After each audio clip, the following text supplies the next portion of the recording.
อหรอกคือเขาคุ้มมาซ้ำ4 เทื่อห้ามนานจะมาเบิ้งแม่คนไม่คนเลี้ยงก็หูกันมันบ่มาติพ่อเราเมื่อกี้เราบ่ห้ามเราขับรถไปเตามาบ่มาวันขับที่จกหางว่าใช่เราโจ๊กบ่ให้จกเทื่ออันเดียวตังนี่ก็ผิดพอแห้งเดี๋ยวค่อยในเบ้าดีน่ะถ้าแม่นพูดนี่น่ะถ้าคิดบ่แล้วน่ะอันนี้มันดินพวกเจ้าอีกว่านี่บ่แม่นติหมดแล้วค่อยนี่รัดน้ำซุปปี้บ่แพ้มันมาทำแล้วต้นนี้มันดินเจ้าอีกว่าต้นนี้น่ะต้นนี้เป็นห้วยค่อยเฮามาทางพี่ค่อยเฮามาทางพี่น่ะให้หน้าค่อยป้าห้วยคือว่าไล่พุ่นบ่แม่นเด้อตาเจ้าให้น่ะเด้ตาเจ้าของนี่โดนแห่มันอยู่นี่แดดค่อยนะค่อยเว้าดีเด้นี่น่ะตาค่อยเห็นอยู่แล้วแต่มันนำกำลังไล่ไปพุ่นจะบ่เห็นน่ะตาเจ้าหน้านำไล่ไปพุ่นน่ะเจ้าบ่ทายน่ะโอ้ยมาเว้าจีน่าค่อยนี่มีหยังไปเว้าบริษัทพุ่นแม่บริษัทบริษัทมาบริษัทมาเว้าจีน่าค่อยนี่แหละตาเจ้าก็เห็นที่นำไล่ไปพุ่นหน้ามาเว้าตาค่อยนี่น่ะค่อยมีแต่หน้าที่ตั้งรถเข้าเซาค่อยเข้ามาคันสิเว้าบริษัทเพิ่นบริษัทเขาสั่งแก้ค่อยแก้ซื่อเจ้าก็เว้าดีๆดู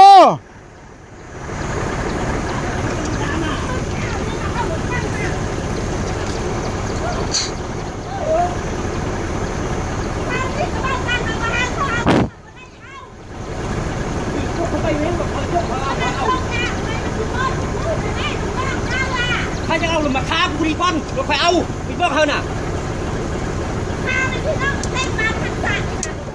จ้าก็มีที่พี่น้องคุณที่คนรักคนน่ะจับรวยเกินไปนะ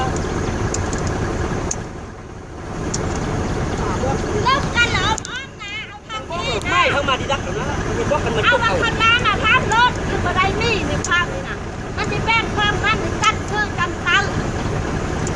มันเล่ากับโลกกับไฟนี่นะเล่นน้ำมาให้ตับความเบาเป็นผู้ความดีก็ซื้อดีๆซื้อจะมักทำสร้างผู้ได้เลยเล่นอันนี้นะทหารพุ่นละสร้างน่ะทหารเพื่อนที่ตั้งสำนักทหารทหารพุ่นละสร้างเฮ็ดทหารเป็นผู้ใดต้องชื่อมาแม่ทหารเป็นคนน่ะทหารบุญมาเขาพวกนั้นล่ะเขาจะว่าชื่อเข้ามาเลยบุญมาเยอะอยู่เที่ยงกันแล้วไป5 รถ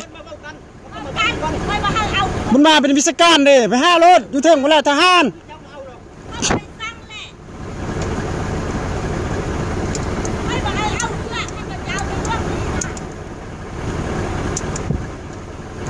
เจ้าก็เด้อพอเอาเด้อ